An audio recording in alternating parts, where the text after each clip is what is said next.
The name Discernment Digest was specifically chosen to suggest that we'd compile and summarize some things that happen in the week between episodes, and in so doing, seek to model discernment. 2 days after I recorded last week's program, a second protester, 37-year-old Alex Preddy, was shot and killed by ICE agents in Minnesota. We've had over a week to gather facts, which include that he had a loaded gun for which he had a permit to carry. He came to the aid of another protester, a female who had been forcibly shoved to the ground with a two-hand push by an ICE officer. Now, that intervention by Preddy may be illegal, I don't know, because he was interfering with law enforcement. But in any case, a tussle ensued in which multiple ICE agents swarmed him, removed his gun from its holster, and importantly, after that, he was shot while on the ground, as I understand it, 10 times. You know, I do not know whether I could personally serve in law enforcement because I don't know whether I'd be cut out for the pressure, the split-second decision-making that sometimes is a matter of your life or death or that of others, and also whether I could put that last incident behind me to treat each new encounter with the fresh eyes and ears and attitude it deserves. We're human, and the cumulative effect of multiple similar incidents of harassment could get to any of us. Now, I know that law enforcement are supposed to be trained to keep their heads in all situations. I'm simply reminding us of the obvious truth that they're fallible and they have breaking points, as countless former military and police have told their therapists or pastors, as some have told me. And even after retirement, the memories and the flashbacks and the PTSD remain.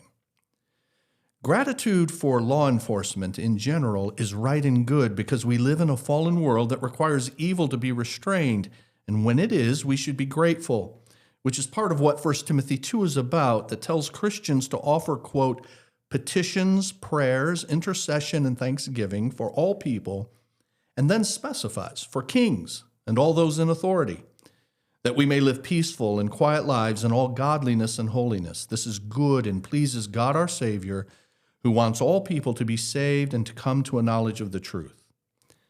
Now, Paul, who wrote that, recognized that authority doing its job to keep the peace benefits us so that we're protected as we seek to be used as God's instruments in spreading the gospel.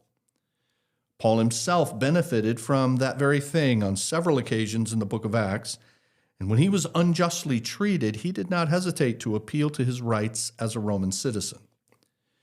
So because we live in a fallen world that requires restraint on evil, and because keeping the peace aids in our mission, Christians should be favorably disposed toward those who put their lives on the line to protect ours. In that sense, I agree with Colonel Nathan Jessup in A Few Good Men, when he said on the witness stand to Lieutenant Cathy about the claimed accidental death of a Marine under his charge, a Marine named Santiago. Jessup said to Cathy, "Son, we live in a world that has walls, and those walls have to be guarded by men with guns. Who's going to do it? You? I have a greater responsibility than you could possibly fathom. You weep for Santiago, and you curse the Marines. You have that luxury. You have the luxury of not knowing what I know, that Santiago's death, while tragic, probably saved lives. And my existence, while grotesque and incomprehensible to you, saved lives.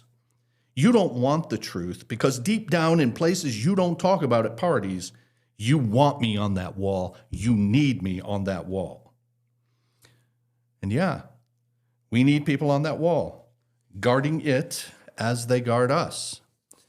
I had the privilege of speaking at Sunday Chapel on an Air Force Reserve base years ago, and I started by thanking them for their work in readying themselves to protect us precisely because a fallen world requires it. Isaiah speaks of the day when our Lord will reign physically on the earth, and, quote, "they will beat their swords into plowshares and their spears into pruning hooks. Nation will not take up sword against nation, nor will they train for war anymore." These are words, by the way, from Isaiah 2 that are posted outside the United Nations building in New York. But such worldwide peace will not come through the UN or any human effort, but only by the return of the Prince of Peace. In the meantime, We desperately need good law enforcement. Having said that, of course, every law enforcement officer is also a member of our fallen race, and so is subject not only to human frailty under pressure, he or she is also a sinner whose sin can manifest itself in many ways, from throwing one's weight around, so to speak, as the pride of the uniform swells, a sometimes perverse pleasure in bullying reveals, and over-the-top enforcement prevails. And he takes the law into his own hands, as the infamous Colonel Jessup did. I'm not at all sure I could do it. And so I admire and I give thanks for the many, many, many who do it well on a daily basis. Listen, if the Apostle Peter could tell us in 1 Peter 2:17 to, quote, honor the emperor, when the emperor was none other than the madman Nero, then surely we can see how good we have it overall in our cities and our states and our country, such that crimes, violations of protocol, and mistakes on the part of law enforcement are aberrations, and it's why they make such news when they occur. Still, they shouldn't happen. And when they do, or potentially have, discernment requires weighing the facts very carefully, assuming we've been patient enough to allow the factual narrative to develop rather than the preferred narrative of partisans that's thrust upon us, as it always is, and within minutes of the event, with some denouncing the officers as murderers and our own government moving quickly to portray Alex Preddy as a grave threat and to make other fact-free statements.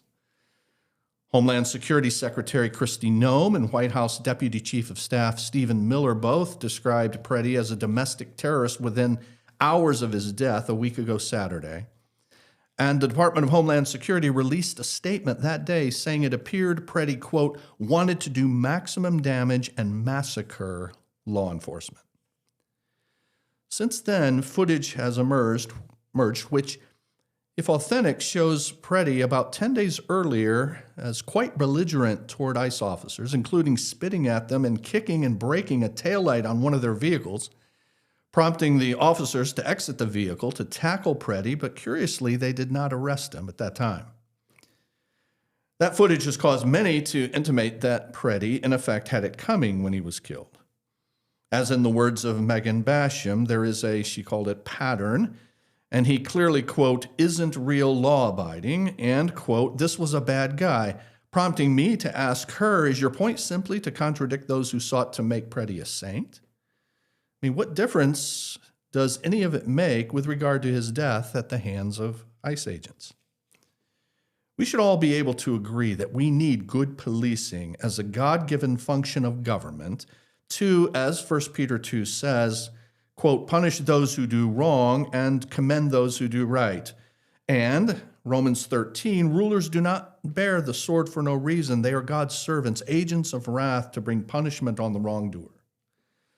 But because that policing function is so vital, it's also crucial that it be done well and that accountability follow when it's not. The importance, the pressures, the tensions, the expectations, and the lethality that all attend the work of police at whatever level means that only the best should have the uniform, that instructions of engagement should be clear and reasonable and limited to only what's necessary to accomplish a valid law enforcement function. Now, I said earlier, if the video footage is authentic, not because I have reason to doubt that Alex Preddy did indeed get in the ICE agents' faces and kick out their taillight and otherwise harass them and make their work more difficult. It appears from what I have seen that that's all true. None of that is supposed to be a death sentence, though, and he's now dead with 10 bullet wounds after his gun was taken from his holster by another ICE agent. We used to say, a picture is worth 1,000 words, or we would ask, what are you going to believe, me or your lying eyes? But we now live in an AI world in which footage can look authentic, but in fact be the creation of social media trolls or low-level staffers who are tasked with putting out memes for government agencies. For example, do you remember that a leader of the group that entered the Baptist church in Minnesota and disrupted their worship service. Do you remember that she was arrested on January 22nd? Well, a photo circulated of her arrest showing her crying and distraught. It turns out it was digitally offered to look that way. They had altered it so that she looked to be crying and distraught. Now, okay, trolls post junk all the time. That's what trolls do. Here's the problem. The altered photo was posted on the official X account. That is what Twitter is now called. The official X account of the White House. And it was reposted on X by none other than the Vice President of the United States, J.D. Vance. When asked about it in the White House press office, the White House press office sent a link to an X post by a spokesman, Kaylin Dorr, referring to the post as a, quote, meme. And Dorr said, quote, enforcement of the law will continue. The memes will continue. Thank you for your attention to this matter. Now, I don't know how else to interpret that other than, yeah, we know it's fake, but we're going to continue doing it.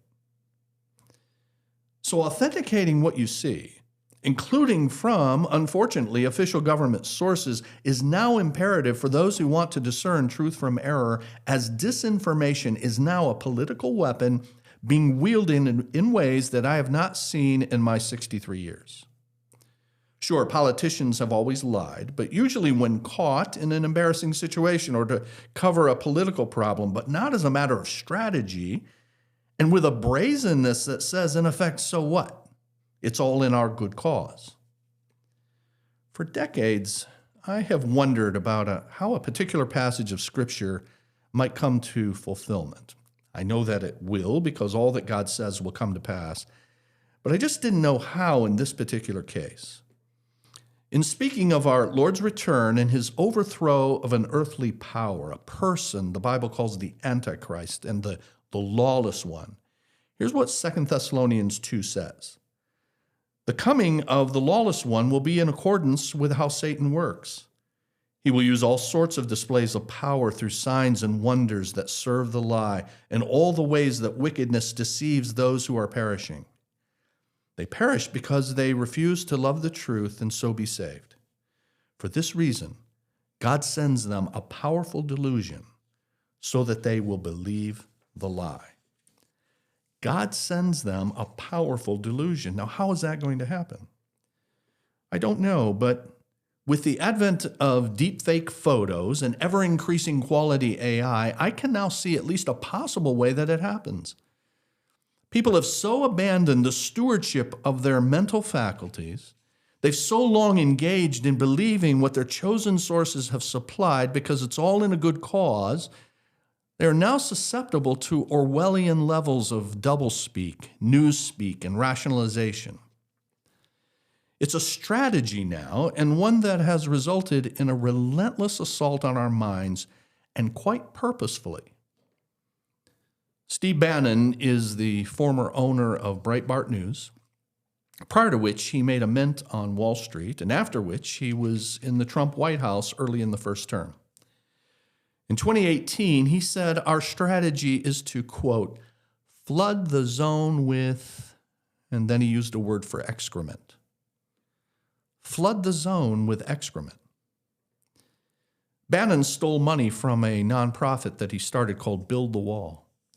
It amassed $25 million, all of which was supposed to go to building a border wall, but he used much of it on himself, and he pleaded guilty in New York State Court. He was also indicted on federal charges, but just before leaving office in his first term, President Trump pardoned him. Bannon is a podcaster of considerable influence with friends in high places. Of the many notorious things he said, one was his prediction 4 days before the 2020 election that President Trump would declare victory no matter what happened on election night. Bannon told a group of associates that President Donald Trump had a plan to declare victory on election night, even if he was losing. Trump knew that the slow counting of Democratic-leaning mail-in ballots meant the returns would show early leads for him, Trump, in key states.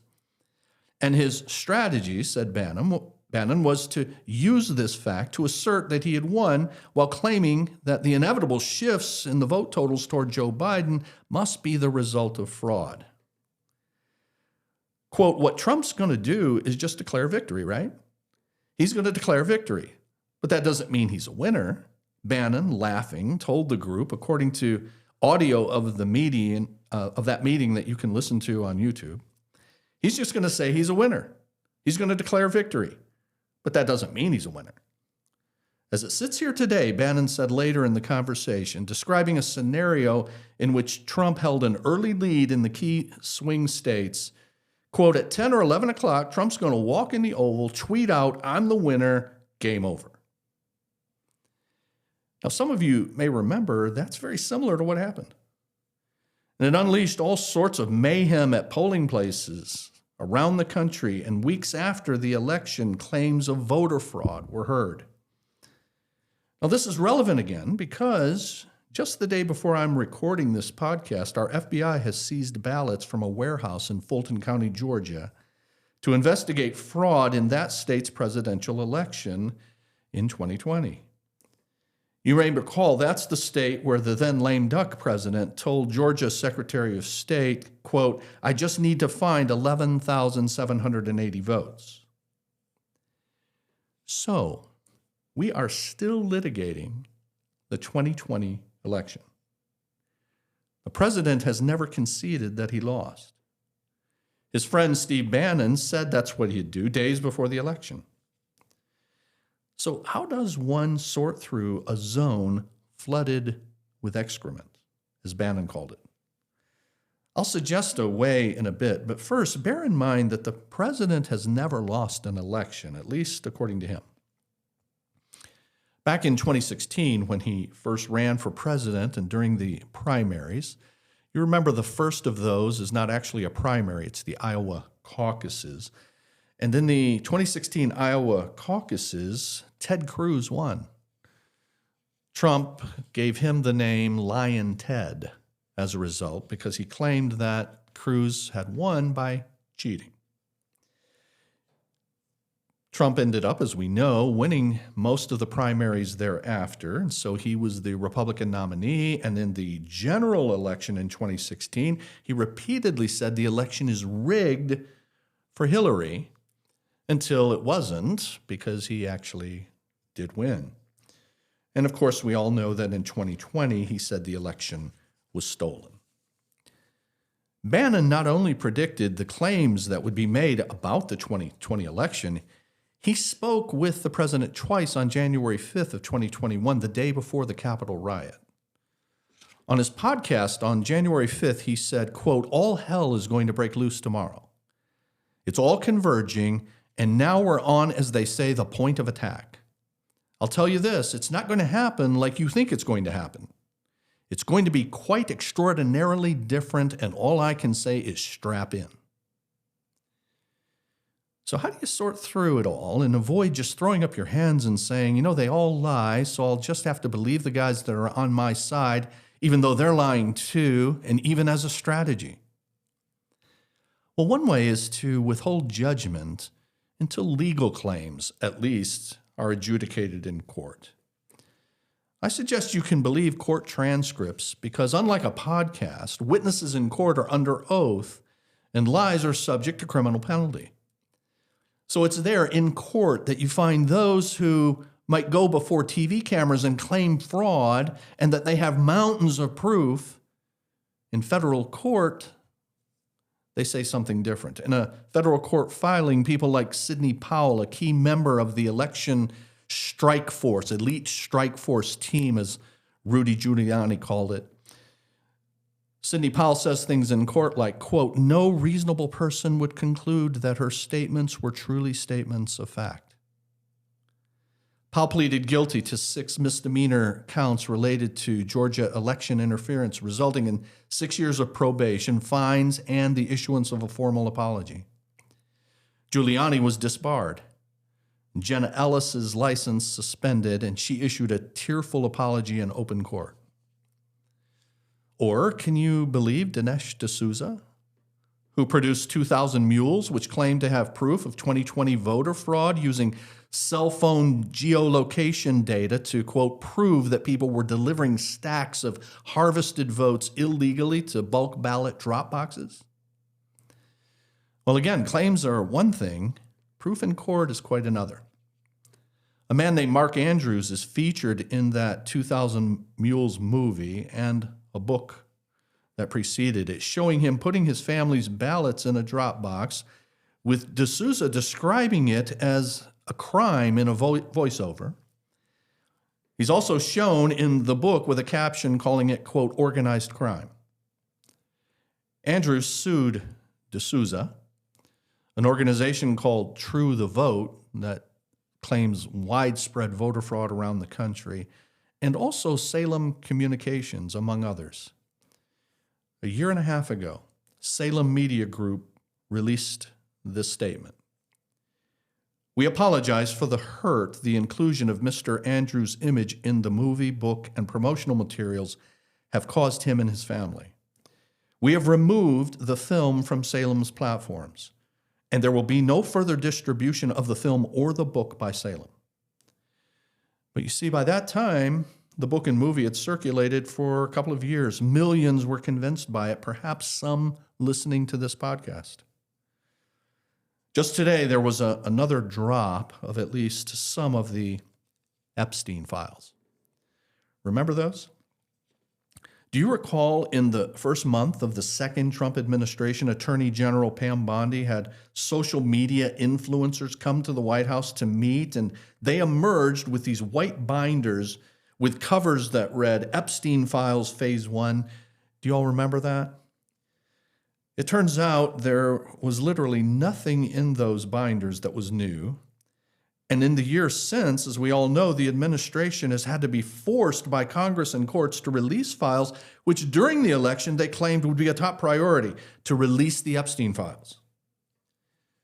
Dan Bongino was assistant FBI director who claimed for years that there were big names in those files, especially Democrats, who must be exposed. He was then in a position to see the files and take steps to have them released. But instead, he's resigned his position not a year in.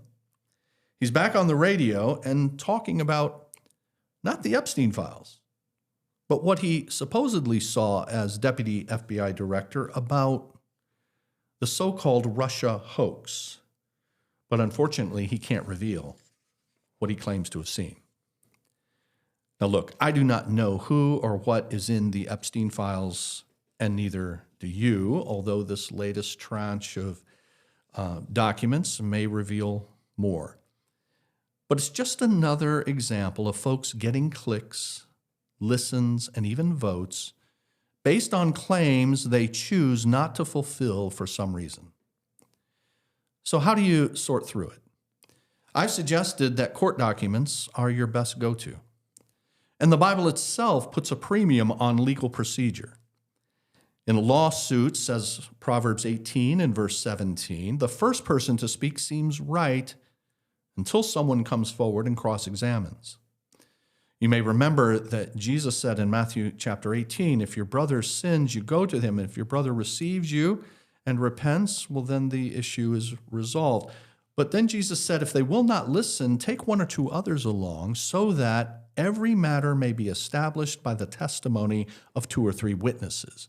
Now, that every matter may be established by the testimony of two or three witnesses is in quotation marks in Matthew 18 because it's a quote from earlier in the Bible, from Deuteronomy chapter 19 and the law code for the nation of Israel given through Moses. And in legal procedure, the testimony of one witness was not enough. It had to be proven in court by the testimony of others. So how did we get there? In a situation where the zone is flooded and our mental faculties are assaulted with misinformation and disinformation, and I might add by all sides. I'm speaking of one side. In this podcast, for the most part, when we speak of politics, I'll speak of one side, the conservative side. Why is that? It's not because the other side doesn't do it. It's because the people listening to this podcast are only influenced by the one side. And it leaves us exhausted. It leaves us frustrated. We feel like we can't trust anyone. Well, I'd suggest to you that there are preconditions to acceptance of disinformation. We didn't arrive at this place overnight, not after one election or two, or because of one politician who is exceptionally good at it. No, we have been primed over years to accept things and people that we should have rejected immediately. But instead, we chose to listen bit by bit and over time become deceived. The first requirement of discernment is to whom and what you give your mind, and we've often made unwise choices at best. I'm going to look to rehearse some of how we've done that next time. In the meantime, if you have any questions or comments, we have an email address, discern@cbctrenton.com, discern@cbctrenton.com. We'd love to hear from you. I hope you can listen again next Monday. In the meantime, have a great week serving and discerning.